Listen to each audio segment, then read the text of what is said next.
Good evening बच्चों, क्या हाल चाल। उम्मीद है कि आप सब लोग ठीक होंगे। तो जैसा कि हम वेक्टर के चैप्टर में पार्ट 3 भी अपलोड कर चुके हैं और पार्ट 3 में हमने क्या आपको पढ़ाया है, दो सदिशों का योग, त्रिभुज का नियम और चतुर्भुज का नियम बता दिया है। ठीक है, तो आज हम यहाँ पर पढ़ेंगे मतलब दो सदिशों का योग का बहुभुज नियम। ठीक है, तो वेक्टर जल्दी ख़त्म कर देंगे हम, 2 क्लास और आएगी, 5 वीडियो में ख़त्म कर देंगे। देखिए हम 2-2.5 घंटे की वीडियो में हम वेक्टर पूरा चैप्टर ख़त्म कर देते, लेकिन 2-2.5 घंटे की वीडियो अगर अपलोड करें तो आपको भी देखने में थोड़ा इरिटेटिंग लगेगा, इसलिए नहीं ज़्यादा लंबा वीडियो बनाते हैं। ठीक है, तो चैनल को प्लीज़ सब्सक्राइब कर लीजिए और बेल आइकन जरूर प्रेस कर दें ताकि जो भी नेक्स्ट वीडियो अपलोड हो सबसे पहले नोटिफिकेशन आपको मिले।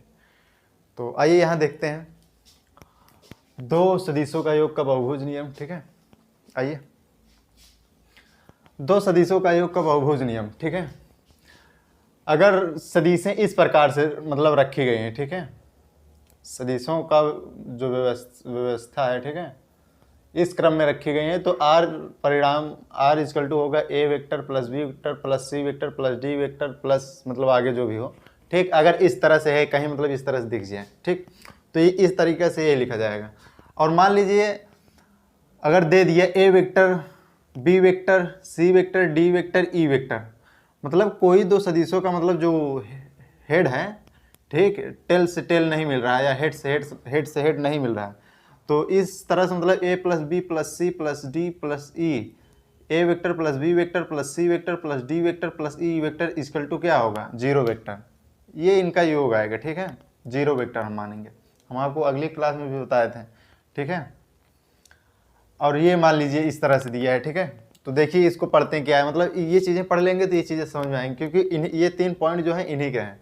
ये पॉइंट, यदि समान परिमाण के एक समतली, क्या लिखा है, यदि समान परिमाण के एक समतली सदिशों को इस प्रकार व्यवस्थित किया जाए, ठीक है, किया जाए कि दो क्रमागत सदिशों के मध्य का कोण समान हो, दो क्रमागत सदिशों के मध्य का कोण समान हो, तो उनका परिणामी सदैव शून्य सदिश होता है। हम बताए हैं, मतलब इस तरह से इनको किया जाए, इनके मध्य का जो कोण है समान हो, ठीक है, तो इनका परिणामी जो क्या होगा, जो जोड़कर मान आएगा वो किसके बराबर हो, शून्य के बराबर होगा, शून्य सदिश होगा। ठीक है ना। अब इसका पॉइंट ये देख लीजिए, दूसरा पॉइंट, असमान परिमाण के दो सदिशों का योग कभी शून्य नहीं होता। असमान परिमाण के हैं कि नहीं, हाँ भाई बिल्कुल है। ठीक है, A vector plus B vector plus C vector plus D vector किसके बराबर है, आर वेक्टर के बराबर है। ठीक है, तो ये तो समान नहीं है, लेकिन ये आर के बराबर है, तो क्या लिखा है, असमान परिमाण के दो सदिशों का योग कभी शून्य नहीं होता। ठीक है ना, तो ये कभी शून्य नहीं होगा, लेकिन अगर ये इस तरीके से दिया है तो कभी शून्य नहीं होगा, लेकिन अगर इस तरीके से दिया है तो शून्य होगा। ये इस चीज़ को दर्शा रहा है, मतलब कि हम यहाँ से चलना शुरू किए हैं और यहीं पर आकर रुक गए हैं। ठीक है, और ये इस चीज़ तो यहाँ से मतलब यहाँ से जाएंगे तो यहाँ तक कुछ मान आएगा, लेकिन जानते हो ये क्या दर्शा रहा है, मतलब ऐसे ऐसे हम चल रहे हैं, बस चले ही जा रहे हैं, मतलब कहीं रुक नहीं रहे हैं। तो हमको कैसे पता चलेगा कि हम कितनी दूरी चल चुके हैं, ठीक है, बस चले ही जा रहे हैं। ठीक है ना, तो ये तो हो गया 2 पॉइंट। ठीक, अब तीसरा, यदि सदिश असमान परिमाण के हों तो, सदिश जितने सदिश हैं सब असमान परिमाण के, यदि सदिश असमान परिमाण के हो तो परिणामी सदिश के शून्य होने के लिए न्यूनतम 3 समतली सदिशों की आवश्यकता होगी। ठीक है, यदि सदिश असमान परिमाण के हो तो परिणामी सदिश शून्य होने के लिए न्यूनतम 3 समतली सदिशों की आवश्यकता होगी। ठीक है, तो इसको आप नोट कर लीजिए। इसके बाद हमें एक न्यूमेरिकल करेंगे, बहुत अच्छा ही न्यूमेरिकल है। ठीक है, इन्हीं सब पर बेसिस है, तो आप इनको नोट कर लीजिए।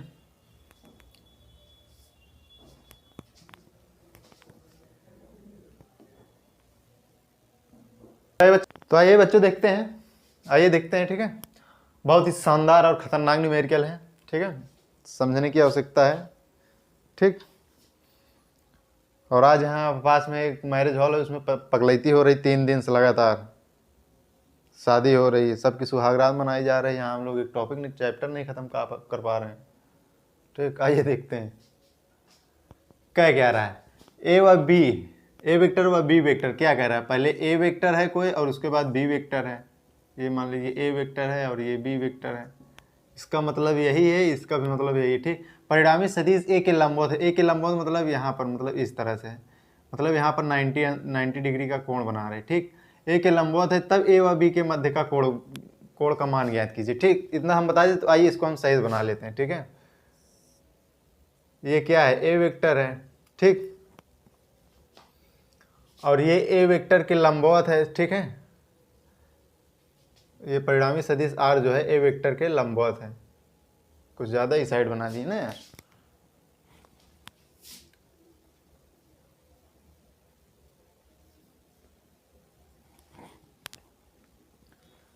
ये मान लीजिए ए वेक्टर है, ये इसके लंबवत है। ठीक, इसके लंबवत क्या है, आर है। ठीक, उसके बाद कोई बी वेक्टर है। ठीक,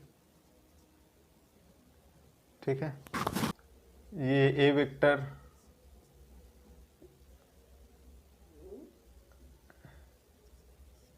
ये बी वेक्टर, ये आर वेक्टर। ठीक है, अब देखिए इसको हल कैसे करते हैं। ठीक,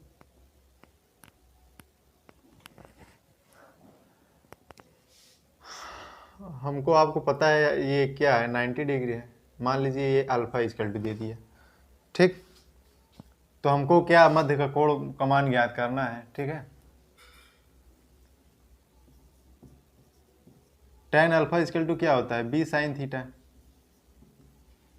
B sine theta upon A plus B cos theta.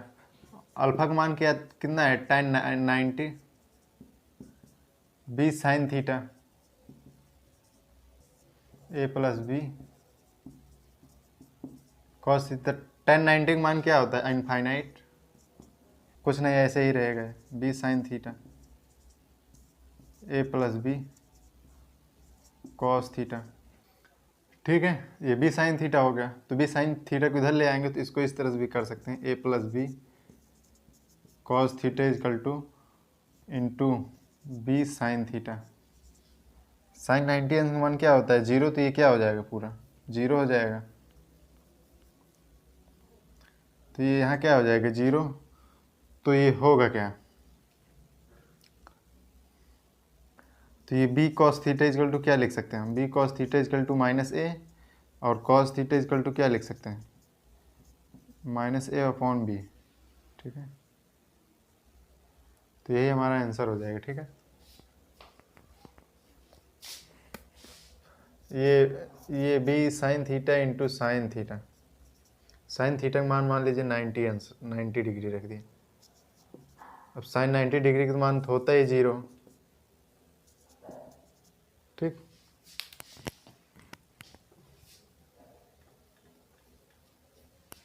इसको नोट कर लीजिए, नोट कर लीजिए इसको, फिर उसके बाद नेक्स्ट टॉपिक बताते हैं।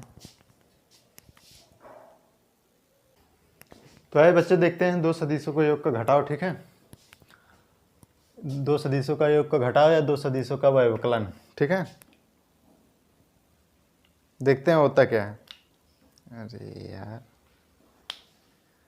कुछ नहीं करना है, आपको ए वेक्टर बी वेक्टर दे दिया। ठीक है, और मान लीजिए अब आपको आर परिमाण ज्ञात करना है एक अक्ष के नीचे साइड। ठीक, तो इसको हम थीटा मान सकते हैं, थीटा मानने के बाद इसको अल्फा मान लेंगे। खूब आराम से इतना तो करे हैं, आगे हम आपको बताए हैं। तो ये बताइए, जब इसका उल्टा हम इधर मतलब आभासी रूप में इसका उल्टा लिखेंगे तो माइनस बी लिख सकते हैं कि नहीं, इतना खूब आराम से लिख सकते हैं। ठीक, आपको पता होना चाहिए,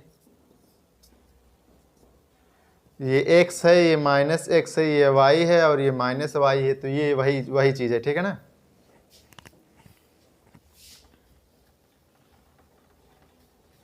ठीक, अब इसको हम माइनस बी लिख सकते हैं, खूब आराम से लिख सकते हैं भाई।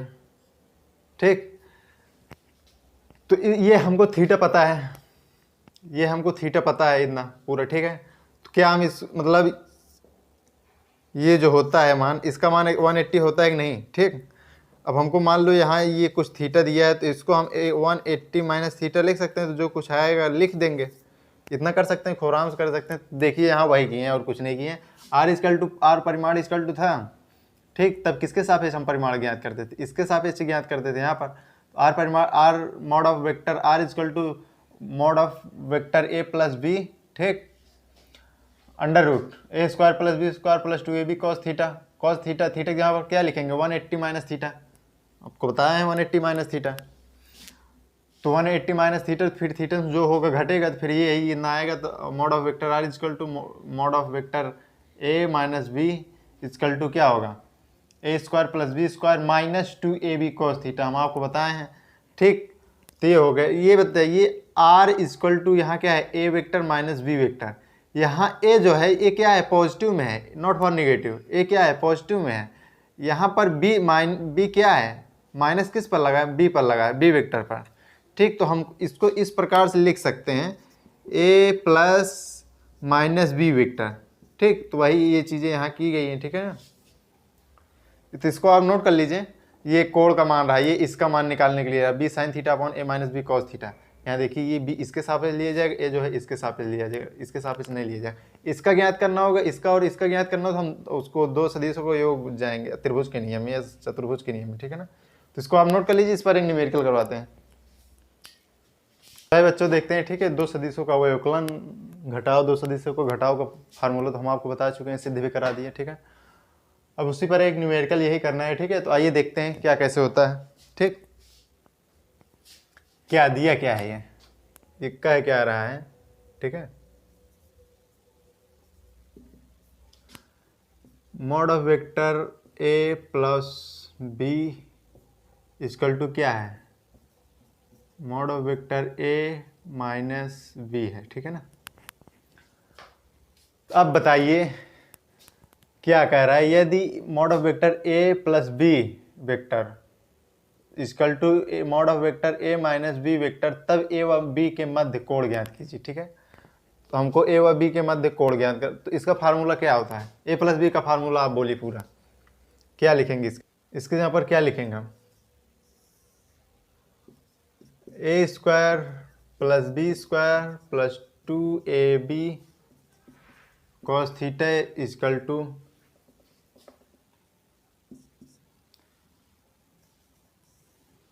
ए स्क्वायर प्लस बी स्क्वायर, ये इसका formula, A square plus B square minus 2ab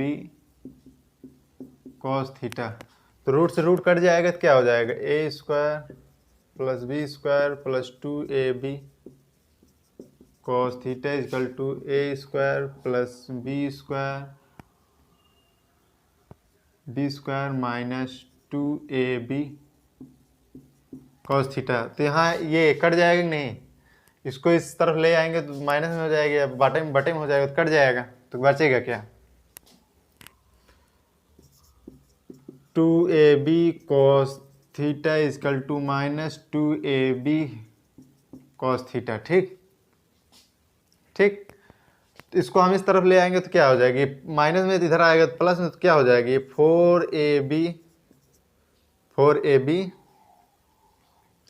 4ab cos theta equal to 0। ठीक, तो थीटा इक्वल टू यहाँ क्या हो जाएगा, थीटा इक्वल टू 90। ठीक, ये 4ab कॉस थीटा जो है, मतलब जान रहे हो ये क्या है, ab cos theta plus ab, ऐसे रुके रहो तो यार हम आपको बता दे रहे हैं ये है क्या चीज़।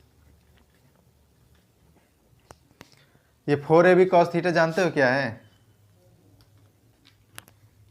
ये ab cos theta plus ab cos theta plus ab cos theta plus ab cos theta.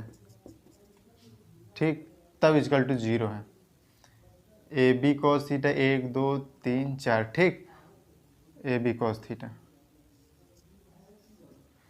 तो इसको जोड़ेंगे क्या आएगा, बीजगणितीय जोड़ तो आप जानते ही हैं, ये क्या हो जाएगा 4ab कॉस थीटा हो जाएगा। ठीक है ना, इक्वल टू क्या, कॉस थीटा इक्वल टू 0, तो थीटा इक्वल टू क्या हो जाएगा 0, और थीटा 0, थीटा इक्वल टू 0 है, तो 0 किस कॉस, मतलब कॉस में किसका मान होता है 90 डिग्री का। ठीक, तो ये चीज़ें हैं, नोट कर लीजिए आप इसको।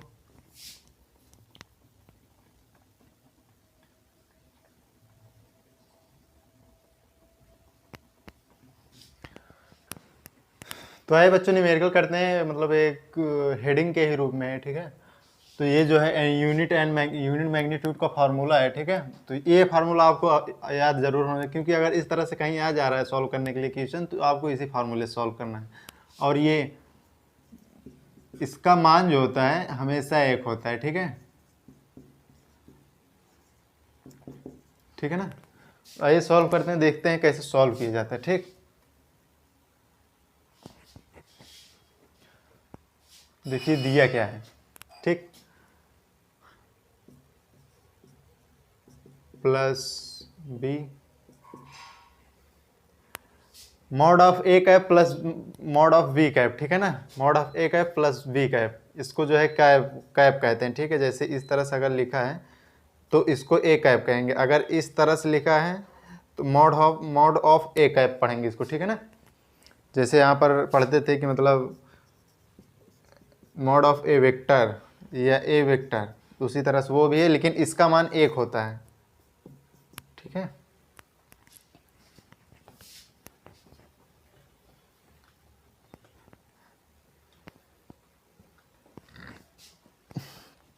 आइए देखते हैं सॉल्व क्या करते हैं। दिया क्या है, mod of A cap plus B cap equal to क्या दिया है, √3, ठीक। एक mod of A cap plus B cap form जो क्या लिख सकते हैं हम, क्या, मॉड ऑफ ए कैप का स्क्वायर प्लस बी कैप का स्क्वायर प्लस 2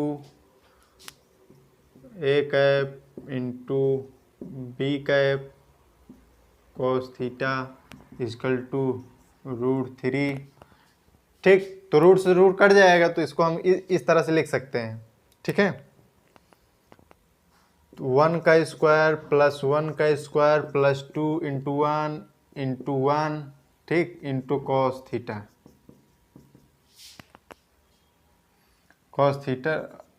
ठीक। इधर क्या लिख देंगे, 3। तो ये टोटल जुड़ेगा क्या हो जाएगा, 2 + 2 हो जाएगा, 2 + 2, ठीक, कॉस थीटा। ये प्लस उस तरफ जाएगा तो क्या हो जाएगा, -3 - 2 हो जाएगा। तो यहाँ पर क्या आ जाएगा, जब 3 में से 2 घटेगा तो क्या आ जाएगा, इधर 1 आ जाएगा, ठीक। ये 2 cos थीटा इक्वल टू क्या हो जाएगा, 1 हो जाएगा। तो cos थीटा इक्वल टू क्या हो जाएगा, 1/2 हो जाएगा। तो बस बच्चों आज के लिए इतना ही, और ठीक है, तो बता दिए हैं, और 6 टॉपिक और बचे हैं, तो उसको 2 क्लास में और बता देंगे। देखिए थोड़ा थोड़ा इसलिए हम आपको बता रहे हैं कि हमें भी पढ़ाने में आसानी हो और आपको समझने में और पढ़ने में भी आसानी। देखिए आप थोड़ा थोड़ा पढ़िए, पर कंटिन्यू पढ़ते रहिए, ठीक है ना। तो इसीलिए हम थोड़ा थोड़ा वीडियो डाल रहे हैं। तो चैनल को सब्सक्राइब कर लिए, हम पहले भी बोल चुके हैं, और बेल आइकन प्रेस कर लें, ताकि जो भी वीडियो मतलब अपलोड करें तो उसका नोटिफिकेशन कंटिन्यू आपको मिलता रहे, और ज़्यादा से ज़्यादा शेयर करें। तो आज के लिए इतना ही, थैंक यू सो मच।